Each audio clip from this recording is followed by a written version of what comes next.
Ты женщина, которую нельзя не любить.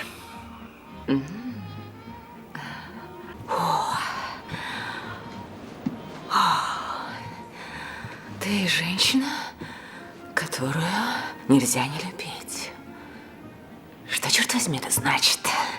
«Любовь по правилам и без» 2003 года, Something Has Gotta Give, голливудская романтическая комедия от сценариста и режиссера Нэнси Майерс. История любви 64-летнего плейбоя и успешной, но одинокой 56-летней женщины, которых сыграли обладатели Оскара Джек Николсон и Дайан Китон. В фильме также снялись Аманда Питт, Киану Ривз и Фрэнсис МакДорманд. Мистер Сэнберн, вы сегодня принимали Виагру? Мистер Сэнберн? Никакой Виагры.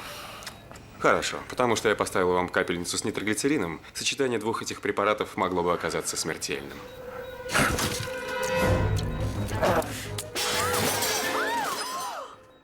Исполнительница главной роли Дайан Китон за актерскую работу в ленте удостоилась премии «Золотой глобус» и номинации на «Оскар». Одна из лучших романтических комедий года, а скорее даже и за несколько лет, по утверждению Пола Клинтона из CNN. Джек Николсон номинировался на «Золотой глобус» как лучший комедийный актер. Фильм «Любовь по правилам и без» выдвигался на премию гильдии художников за работу художника-постановщика и на «Золотой глобус» за лучший монтаж звуковых эффектов. Сборы фильма о романе двух пожилых людей превзошли все ожидания продюсеров. «Любовь по правилам и без» собрала в мировом прокате $266,6 миллиона, трижды окупив свой 80-миллионный бюджет. Нэнси Мейер, безусловно, одна из самых талантливых женщин-режиссеров, снявших множество замечательных фильмов. «Чего хотят женщины», «Ловушка для родителей», «Стажер» и другие. Ее излюбленный жанр – легкая комедия с элементами мелодрамы и сатиры. Потому что я устал думать о тебе все время, беспокоиться по поводу того, что я, возможно, сломал тебе жизнь. Ты обо мне беспокоишься? Мне думается, беспокойство о тебе уже стало моей постоянной работой. А у меня все хорошо. Так что вполне можешь с этой работы уволиться. Именно в таком ключе и снята комедия «Любовь по правилам и без» 2003 года. Фильм строится на отношениях двух мезальянсных пар. Потрепанного жизнью ловеласа Гарри Сенборна, Джек Николсон, с юной Мэрин, Аманда Питт, и женщины постбальзаковского возраста Эрики Барри, Дайан Китон, с молодым, годящимся ей в сыновья, доктором Джулианом Мерсером, Киану Ривз. Пикантности сюжету «Любви по правилам и без» добавляет то обстоятельство, что Мэрил является дочерью Эрики. В общем, из-за нелепой случайности великолепная четверка вынуждена оказывается на пару недель под одной крышей, что приводит к непредсказуемым последствиям. Нет, ничего лучше секса. Как же я его люблю. Любишь, это факт. О, как же хорошо. Ух. О, чем нужно заниматься, когда идет дождь, да? «Любовь по правилам и без» актеры и роли. Джек Николсон, Гарри Сенборн, владелец звукозаписывающей и других компаний. Дайан Китон, Эрика Барри, драматург. Киану Ривз, Джулиан Мерсер, лечащий врач Гарри. Фрэнсис МакДорманд, Зоуи, сестра Эрики. Аманда Питт, Мэрин, дочь Эрики, подруга Гарри. Джон Фавро, Лео Хоффман, помощник Гарри. Пол Майкл Глейзер, Дэйв Кляйн, помощник Эрики, ее бывший муж, постановщик пьес. Рэйчел Тикатин, доктор Мартинес. Давай займемся этим.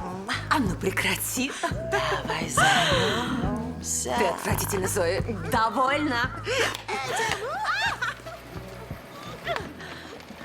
Название фильма «Something Has Gotta Give» 2003 года было взято из песни 1954 года, написанной Джонни Мерсером для Фреда Астера и Сэмми Джеймса-младшего.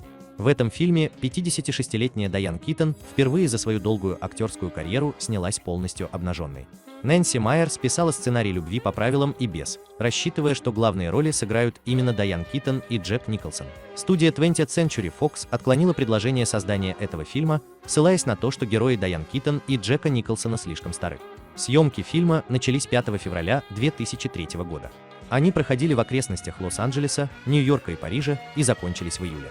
По сценарию Джек Николсон играет убежденного холостяка, а героиня Дайан Китон находится в разводе. В жизни актеров все наоборот. Джек Николсон один раз женился и развелся, в то время как Дайан никогда не выходила замуж, хотя ее связывали длительные отношения с Аль Пачино, Вуди Алленом и Уорреном Битти. Джек Николсон отказался от съемок в «Плохом Санте» 2003 года ради участия в фильме «Любовь по правилам и без». В фильме масса уморительных моментов, смешных качественным непошлым юмором, а прекрасная игра актеров делает его похожим на любимое вино.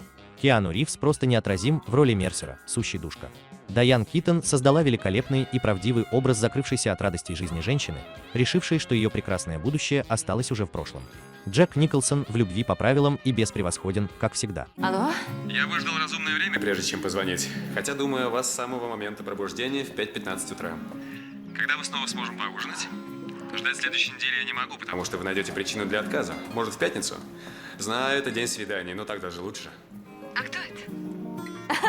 Я пошутила. Смешно. В классическом любовном треугольнике Гарри, Эрика, Джулиан вроде как нет ничего смешного, но фильм получился сумасшедший. Сумасшедший по уровню энергетического воздействия на зрителя, по степени внутреннего задора, неистощимости юмора и актерского энтузиазма. Фильм «Любовь по правилам и без» 2003 года целиком монополизирует ваше внимание и отпускает только ближе к концу, когда от обилия положительных эмоций срабатывает предохранительный клапан в мозгах, не дающий им расплавиться. Похоже, что режиссер Нэнси Мейерс сама почувствовала момент, когда возникла необходимость взять паузу. Вскоре сюжетная карусель завертелась с новой силой. Там есть шикарная сцена. Она назначает свидание пожилому мужчине, такому ловеласу. Они идут в спальню, а он стонет. Она считает, что он стонет от вожделения, а на самом деле у него прихватило сердце. Она жутко пугается. И тут в комнату вбегает ее мама, которая этого старика ненавидит, и делает ему искусственное дыхание. Любовь по правилам и без сюжет. Молодящийся плейбой Гарри Санборн, Джек Николсон, преуспевающий нью-йоркский бизнесмен и убежденный холостяк. Последние 40 лет он встречается исключительно с женщинами моложе 30 лет. В эту категорию попадает и его последняя пассия – Мэрин Кляйн, Аманда Питт.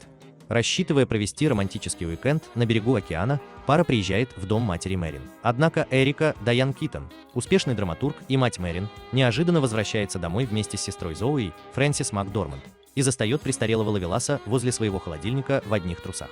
Чтобы сгладить неловкую ситуацию, Эрика приглашает Гарри и Мэрин остаться на ночь. Однако это приводит к катастрофе. Во время любовной игры у Гарри случается сердечный приступ. В больнице его осматривает доктор Джулиан Мерсер. Киану Ривз, он настойчиво рекомендует пациенту оставаться несколько дней в покое. Мэрин нужно возвращаться в город на работу, поэтому Гарри остается в доме Эрики на ее попечении. Несмотря на разницу в характерах и образе жизни, Эрика и Гарри постепенно находят общий язык. Он с удивлением осознает, что женщина за 50 может быть очень привлекательной. Никому другому я бы не подчинился. Что тебе привезло? Я ничего не вижу.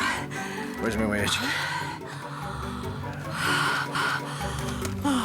120 на ваши 10! Победа!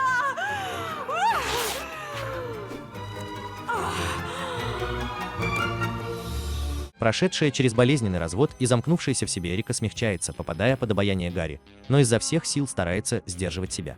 Их компанию разбавляет доктор Джулиан. Он оказывается страстным поклонником пьес Эрики и пользуется любыми предлогами, чтобы увидеться с писательницей.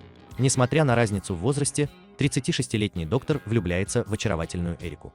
Через некоторое время Мэрин и Гарри расстаются, но это не сближает их с Эрикой. После стольких лет холостяцкой жизни Гарри панически боится признаться, что по-настоящему влюблен. Когда Эрика случайно видит его в ресторане с другой, очень молодой девушкой, это разбивает ей сердце. Она вне себя от горя и пытается найти утешение в творчестве. Спустя полгода с огромным успехом выходит новая пьеса Эрики, рассказывающая историю ее поздней любви. В личной жизни Эрики тоже произошли перемены к лучшему. Она встречается с молодым и обаятельным Джулианом. И лишь в жизни Гарри царит хаос. Но сможет ли он восстановить то, что так неосторожно разрушил? Гарри и Эрика встречаются в Париже на ее день рождения и отмечают его втроем в компании с Джулианом. Гарри, уверенный, что потерял Эрику, стоит на мосту под падающим снегом, когда судьба наконец улыбается ему.